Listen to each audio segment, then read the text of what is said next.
Hello, yes, it's 4B. So we are still in the stylistic and discourse analysis in L4. Our instructor now, Frankie Derigal, or Eugene Derigal So I'm your reporter for the day. My name is Harold Denevado Lambino. And can you all stand for the prayer? Please all stand. Sir, can you lead the prayer, please? Please all stand. Let us bow our heads for the presence of the Lord and the Father and the Son and the Lord God, salamat po sa araw ng pagkakas sa amin. Ngayon na kami kalapis sa napakakakas. Naniligtas ito lahat ng mga nakakaranas ngayon ng bagyo na nandito sa ating at sa amin. Naliligtas po sila sa lahat ng pagkakas. Keep us safe always. Yes, and First and the Holy Spirit, amen. Good afternoon, BSH4B. Good afternoon, sir. So, how are you? We're fine. Pre-service teachers. Stress, Char. So, marami silang ginagawa. Masusubukan din ng mga other interns after us. So, now, let us first know if you have, or you can recall, please listen. If you can recall our previous topic in stylistic and discourse analysis, anyone from the group? Yes, sino po? Sino yung last reporter? Sir, saan po yung discuss ninyo last time? Ano po yung report ninyo last time, sir? Yes, yung mga writings po yun, ma'am. But it talks about, yes, Joel? Famous writers. Yes, sir, that's correct. Joel said that we discuss about the famous writers. And sa tingin nyo sila yung mga famous writers na naalala natin? Yes, Joel? William Shakespeare. William Shakespeare, that's number one. Yes, Jeanine? Si Ernest Hemingway ba? Yes, Ernest Hemingway. Yes, Shirley? Mary Shelley. Yes, Jacqueline? Mark Twain. Yes, Salvador? Edgar Allan Poe. Yes, Denmark? J.K. Rowling. So those are the famous writers that we discussed, and there are a lot of literary pieces that they wrote. Okay, in order for us to understand the meaning, and we can reflect on it, right? So I believe that you already learned about the previous discussion. But before that, I'll be having, or we will be having an energizer, okay? Before we proceed to our discussion. As you can see, I prepared 4 items here in the whiteboard. I draw 4 different kinds of shapes, okay? Or lines, I should say. And what you will do, everyone can answer, or anyone can raise their hands to answer, okay? What you will do is, you will tell me what is in the picture, or in the drawing. So just describe whatever it is. Okay. So number 1, let's proceed to number 1. Yes, Joanne. Ball na daw. This is a ball. Other than that, circle. Other than circle and a ball, what can you see about the drawing? It's like a arrow. There's an arrow. Yes, Joanne. Letter H. Letter? H. Letter H. Of course, there's a, yes, Alvin. H in the circle. H in the circle. Okay, yes, Denmark. There's a light. There's a light. But how you make some meaning about the image? Like, there's something value about it, on how it works. Just like yes. Papunta siya sa right. So we just say that the ball bouncing or moving to the right side. So if you're going to criticize the drawing, so in sentence, the ball is moving to the right. So that's how we criticize the image. Understood? Okay, next, number 2. Yes, Ronald. Bird down. Oh, yes, Joel. The birds are flying. The birds are flying. Oh, ano ba? Ocean waves. See? Equal down. So as you can see, we can definitely distinguish this as a bird, right? Kasi sa mga pre-service teachers, pre-service teachers, itong mga drawing ito possibly sa mga elementary, right? If they cannot draw an accurate bird, but they can draw just a simple lines to draw a bird. Okay, next, number 3. Malaking keyboard. Malaking keyboard. Yes, I agree. Letter M. Magdo. Mountains. Oh, yung mga isip dyan ha. Oo, bundok siya. Okay, so as you can see, pwede rin din siya malaking keyboard. Tama po sinabi nila. Pwede rin din siya maging malaking bundok. Pwede rin siyang Magdo kasi as a symbol. Ano yun? Ano gawin?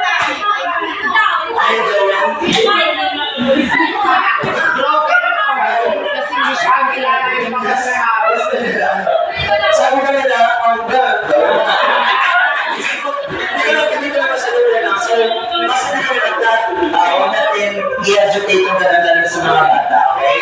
Pag never na tayo matuturo. So, more on the positive side. So, very good. Number 4, sa tingin niyo, yes.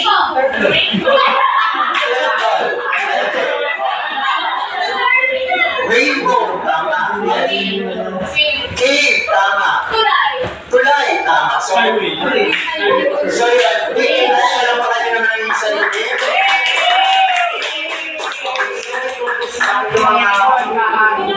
Yes, Daisy. So, yung mga 4 items of our drawings na are connected sa i-discuss ko ngayon. So, are you ready?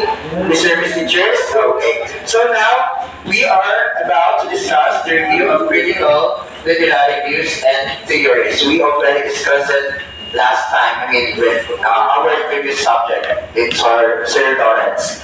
Okay, but my objective at the end of the lesson, the pre-service teachers, you are able to define what is literary theory and literary criticism.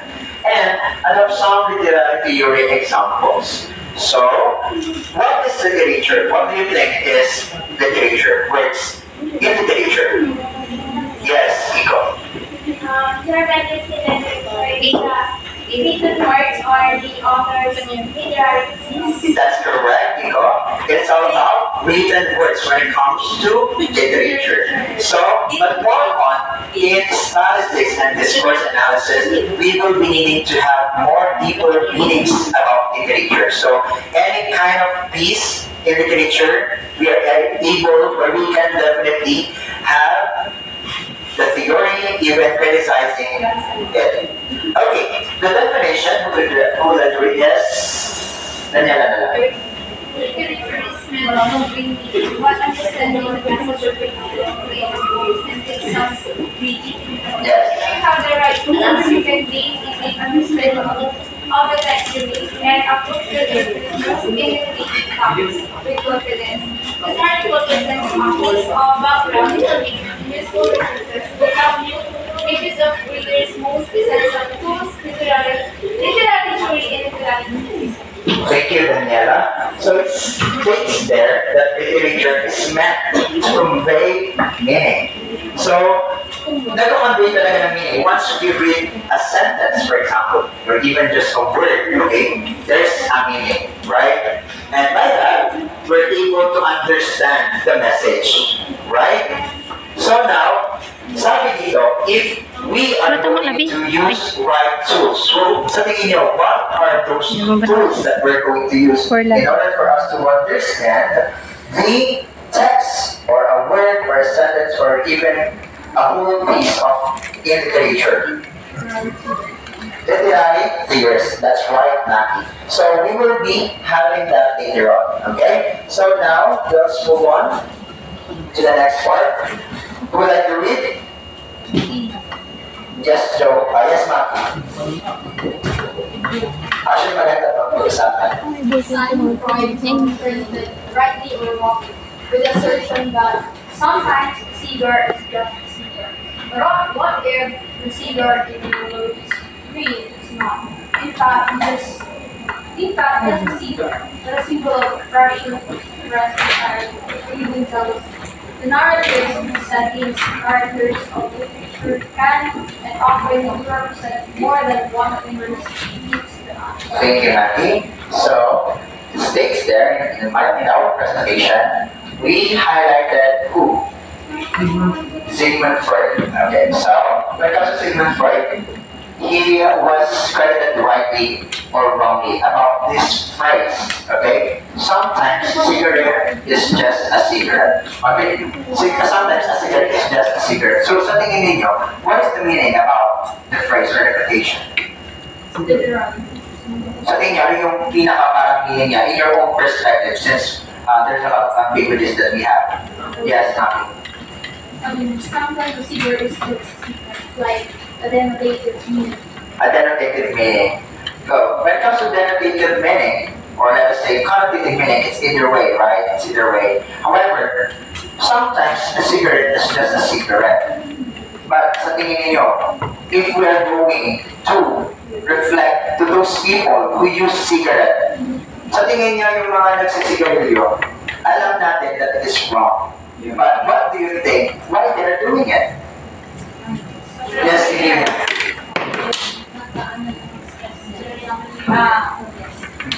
Pangbawas na percentage sa mga lalaki na pagod sa trabaho, yung lalaki sa trabaho. That's correct, Ria. So sabi, they are using it as their stress reliever. But alam natin na masama yun sa ating kalusugan.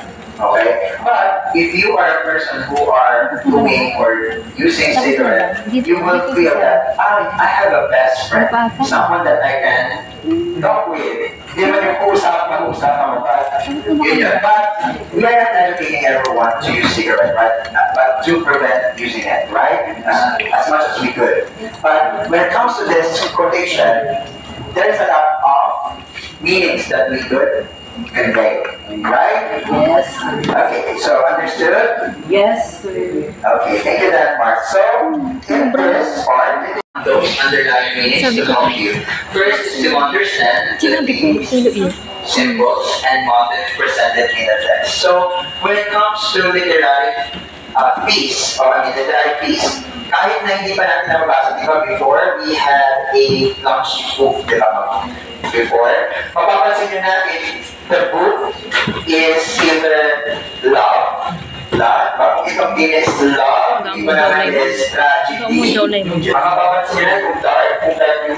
So mapapansin nyo na agad doon na, you have an idea, and it will attract readers to read those. Okay, next is analyze an author style. So, minsan, sabi nga natin, previous discussion, one of the important things is the author style. Kasi, doon natin malalaman kung ano yung gustong ipakita ni author and even how the author created when it comes to his or her works.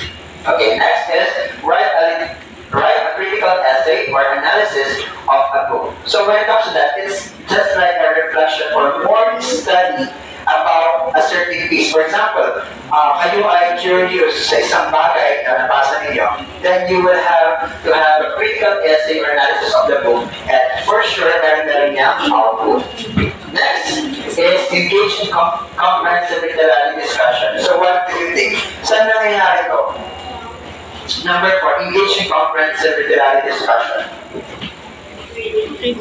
Nangyayari yan ito mismo sa loob ng book, or even sa mga organization na promote ng literary criticism. Okay? Kasi pagdating dyan, you will collaborate, you will share your insight, you will reflect to those pieces in literature, okay, to have deeper understanding that help us on ongoing evolution of literary studies. Ibig sabihin pala, ongoing ang literary studies when it comes to literary theory and literary criticism hanggang sa kung saan abulin ang mundo. Tuloy-tuloy yan. Nag-evolve din siya. So number 5, teach students to ask analytical question of a text. So when it comes to this, in this part, as a teacher or as a pre-service teachers, we can definitely ask students, right? Like probing questions right now. Na tatanungin natin sila, ano yung dapat aralan nila, ano kaya yung dahilan, why this happened to the story. Minsan may mga story na umiikot, tama, depende sa author. Understood? Yes, sir. Next is what is literary theory and what is literary criticism. So, in this part, literary theory and literary criticism nagaling to sa book or in sa module. Okay? It is a way of interpreting a work of art when readers and scholars engage in literary criticism, which is practice of evaluating literature. They often use literary theories to inform their ideas and opinions about the text. So, it means to say, it's what do you think? It's a process, but what do you think is, ano yung naisip natin kapag literary theory, kapag theory? Assumption. Assumption, yes. Assumption, or? It's not yet proven. Ah, hindi pa napatunayan. And, sino nagsabi yun? Si Chelsea, right? Yes. Yes, Salvador.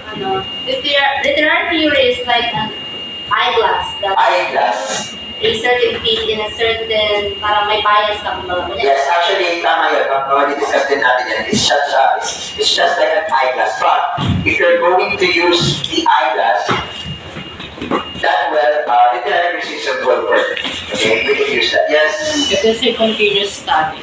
Yes, it's a continuous studies.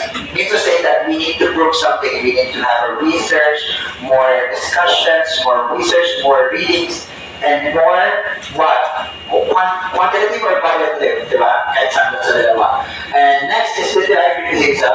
Is a research method or a kind of scholarly discourse that engage with literary theory. So, meaning, sabi na dito, nakakonekta si literary criticism kay literary theory. Yan lang yun. And other reference ko lang po dito, ang sabi nga dito, think of it as a toolbox full of different approaches to understand literatures. So, ibig sabihin, katulad na lang po ng binigay kong four drawings dito, iba't iba tayo. There is ambiguities about interpreting or analyzing or recognizing a certain point or certain subject. Tama ba yun? Okay. So, even here, in literary criticism, sabi nyo, is an actual practice of analyzing and interpreting literary text. So, mean to say, if literary criticism will connect to literary theory, we have different perspectives natin sabihin. Unless napakalayo na, we can definitely argue with it. Ganun lang yung kasimple. And, another part, wait lang. Though the terms literary criticism and literary theory are related, they are not interchangeable. So wag kayong malilito. Ay, hindi pala sila parehas or kaya hindi sila magkabaliktad ng function pagdating sa pag-criticize or pag-isip about sa literature. Okay. And also, sabi nito ni Salvador kanina, diba? Babalik natin yan. Some scholars like to think of literary theories as eyeglass or camera lenses. So, for example, sa mga malalapong mata, okay, sa malalapong mga mata, mapapansin ninyo, isipin na natin malapong mga mata natin, di ba? If we visualize or we see something, even for example, background, hindi natin talaga makita ng buo, malinaw. Okay, yes. But when we use a certain tool, okay, a right tool, we are able to to see it. Ganun lang kasi yung ideology nito. Okay? Kasi dito, mapapansin na natin, ito pala ay upuan, ay ito pala ay lamesa, ay tao pala to, ay hayop pala siya, ay hayop pala to. Diba? Mga ganun lang siya kasi. And back to the example, just a bit vocal or treated tenses will reveal certain qualities of a work of art. So that different literary theories, a work of feminist theory criticism will contain observations about a text that reveals what is like to be real. So for example, for service teachers, which of course I am a boy, there are some males or boys here. We are not females, but if we are going to understand about the feminism, right? Hindi kami babae, but we're going to understand that. So tingin niyo ba, maintindihan marami kapag kami ang gagawa ng text? Kunyari, gumawa kami ng text, buhay ng babae. So tingin niyo mas maintindihan, kapag mas reliable ba siya? Mas maganda ba kami ang gumawa nun? Pwede siguro secondary, pero mas maganda ang babae. Why? Kasi ang mga babae, for example, nagkaroon kami, hindi naman namin alam yun kung paano nyo maramdaman kung gaano kasakit. Tama? So that's how we value differences. So when it comes to that, we value gender. Tama? Hindi lang din sa babae, hindi lang sa mga babae, kundi sa mga lalaki o sa ngayon na nare-recognize na natin yung mga other gender. Tama ba yan? Mapapag-alaala natin mamaya. And time check 249. Many different literary theories, theses, and scholars often blend two or more theories into their interpretation of literary texts. So sa tingin niyo, okay lang ba yun? Tama ba yun na magkakombine tayo ng two or more theories in order for us to interpret a certain text? Yes, di ba? Yes, Joel. Sir, okay lang. Kasi di ba may mga may mga works I went to. Kapag analyze kasi ng parang isang literary text, minsan dito, yung word na yan is dalawa pala yung for example, hindi na siya tumutukoy sa society, tumukoy dito sa feminine. For example, masculine and then feminine. Yes. Pwede mo siya i-combine para ma-interpret yung Yes, parang sa when it comes to different contexts. We have different contexts, right? Maraming contexts na pwede natin pag-usapan na dapat talaga is nakaka-relate yung mga possible tools na pwede natin gamitin. Okay, so as time passes, new theories that reflect contemporary issues and mindsets emerge, adding richness and nuance to the study of literature. So, ibig sabihin, sabi ko kanina, merong evolution of the literary study. So, we used to say na may bago rin kung paano mag-interpret. Sa tingin nyo dati ba, before the Philippines was being colonized by other or the foreign people, right? So, tingin niyo ba i-explain yung theories na ba doon? Of course, meron, pero depende kung ano yung mga pieces na nandoon. So, nag-evolve siya up until now. Okay. So, next, much later, additional, in 19th century, other European thinkers expanded on these ancient ideas. For example, Romanticism movement in Germany and England celebrate the same divine qualities of poets that were in Plato, placing high value on the potential of literature to reveal truth. So, sa tingin niyo, ano kaya itong placing high value on the potential of literature to reveal truth? Bakit kaya, yung from the example, alam natin, hindi naman tayo siguro aware din kay Romanticism sa Germany and England, but sa tingin nyo, na-highlight sa presentation, placing high value on the potential of literature to reveal truth. So, ibig sabihin ba, pag nagbabasa tayo, totoo na yun? Yes. O hindi? Yes. Yes, Joel. Kasi dati kasi diba, yung literature ginagawa nilang parang naging eye-opener siya sa Eye opener. Kasi ganyan dito, kapag once kasi nag-review mo yung sarili mo, tapos meron mo parang halimbawa, against ka doon sa isang organization. Mayroong tendency kasi na, dati kasi malakas talaga ang power ng government pa ng kamulakan gano'n. Yes. So ginagawa ng mga art natin, mga playwright, mga gumagawa ng mga literary Critics or dinadaan nila yung parang dinadaan nila sa literature. Para ma-review yung book. Just like yes, Rizal, for example. Thank you, Joven. So, for example, Rizal daw sa atin ni Joven. So, narinig nyo naman yun. Pero ano ba ang naging risk ng pag-once na totoo yung mga nababasa natin?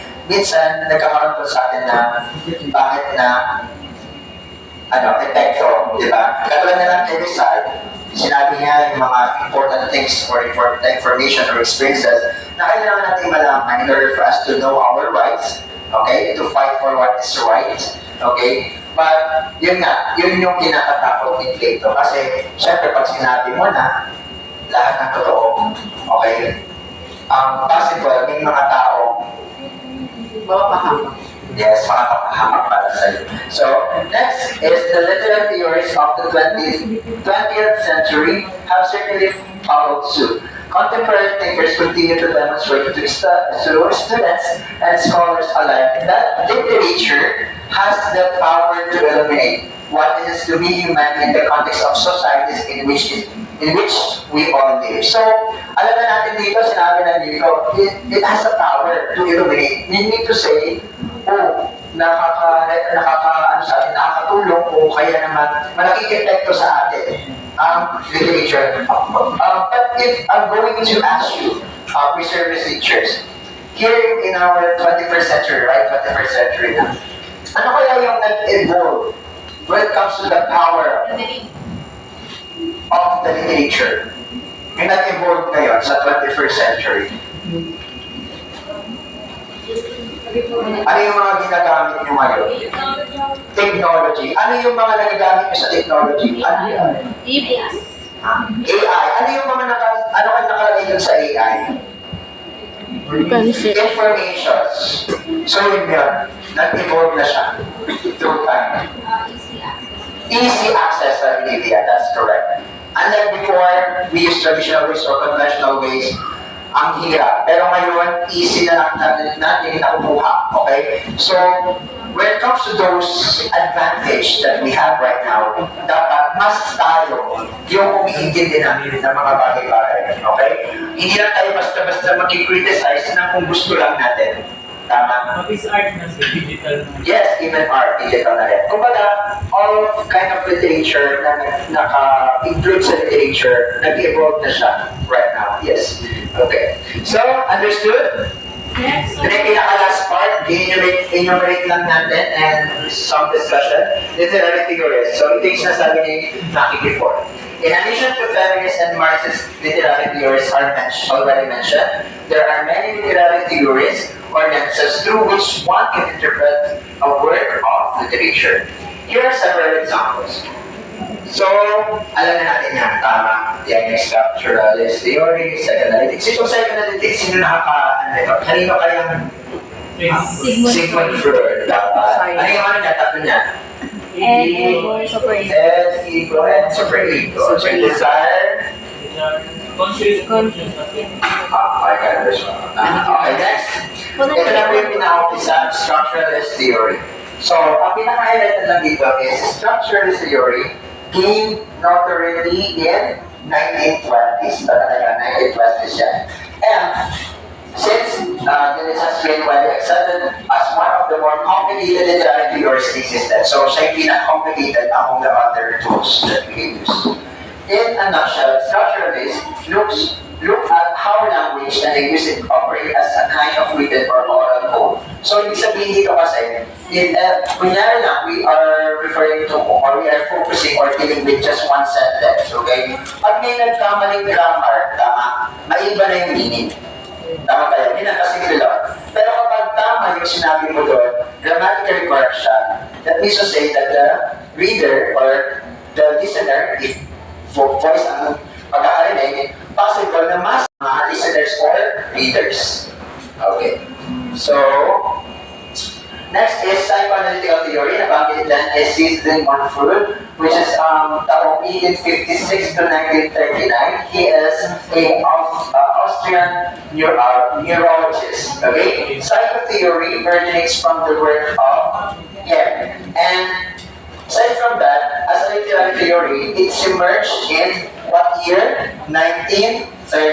So 1920 kanina, 1930 ngayon. It examines the role of the psyche and the unconscious individual and literary characters as they interpret the impact of social and culture on themselves and others. So, mean to say, nagpo-focus tayo possibly sa behavior ng tao or kaya minsan, pag nababasa na natin, di ba, alam na natin kung anong klaseng behavior ng tao. Is it ego or superego or yung conscious, unconscious, di ba? Mapapansin na natin agad yan.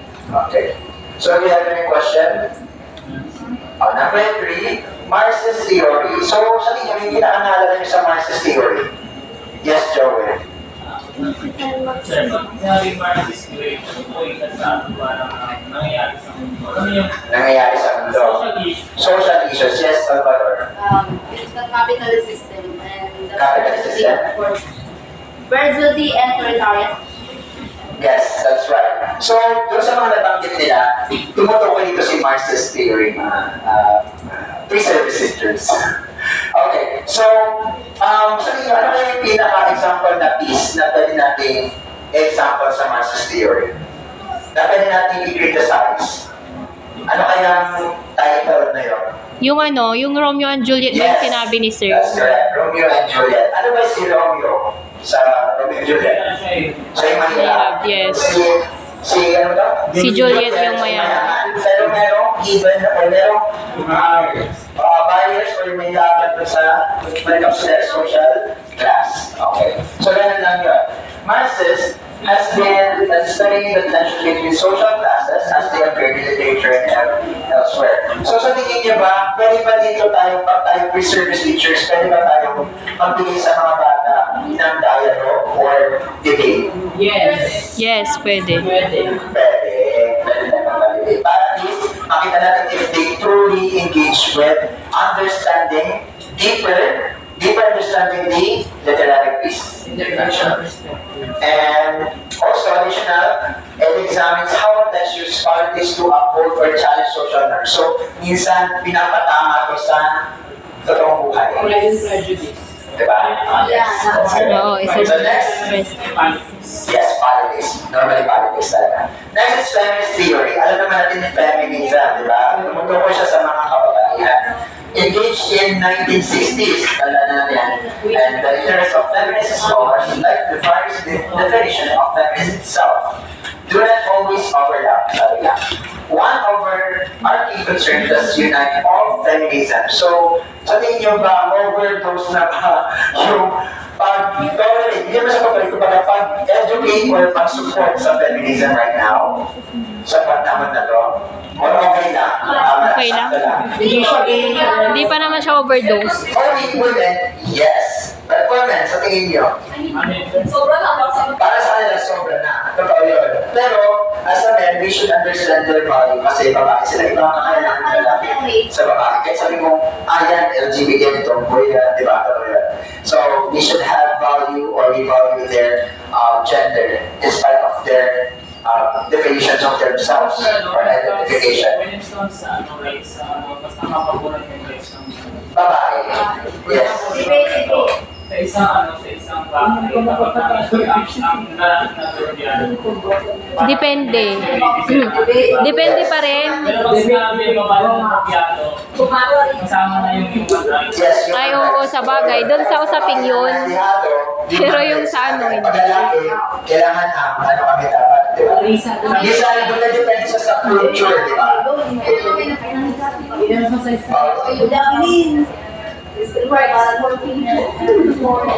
For the children, yes.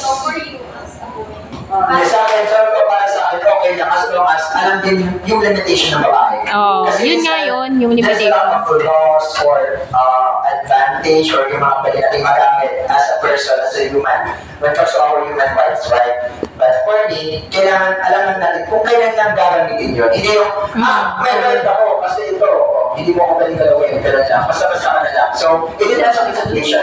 It depends on your experience in life. Hindi po na sa kabila. Tama ba yan?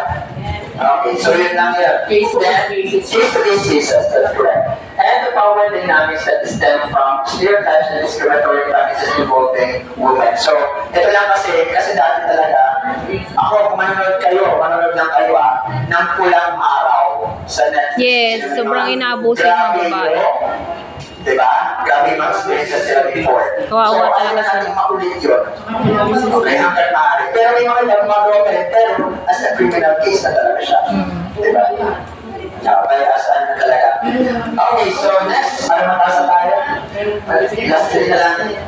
Critical race theory and African American literature. So, itong race theory and African literature, nakabilang dito, sa tingin nyo, pwede ba dito yung mga maitim? Mga maitim na color ng skin? Diba? Oo, critical Diba, race yes? theory. Pasok siya. Kung ano yung culture na mismo pinagmulan ng taong yun, diba? So when it comes to this, kunyari, ako, bago lang ako, then ngayon, tatanungin ko, ano kayang first impressions nyo sa akin? Parang gano'n. Ang iba sabihin, pangit, galing pa, mahirap, gano'n. Oh, grabe ka naman. Grabe si Glenn. So, parang gano'n, depende sa kung anong culture, kung anong baga. In this part, ang pinaka-highlight ko lang is we should respect one's development, kung ano yung naging character, kung ano character, kung ano yung meron siya. Kasi hindi natin pare-pares ng experiences. So, once we read some literary piece, we could definitely understand, oh, ganito pala nangyayari sa Israel, for example, Israel.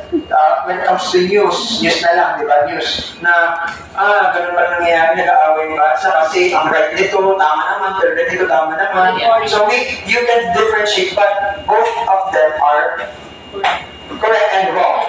So may point tayo, nagalaman sila.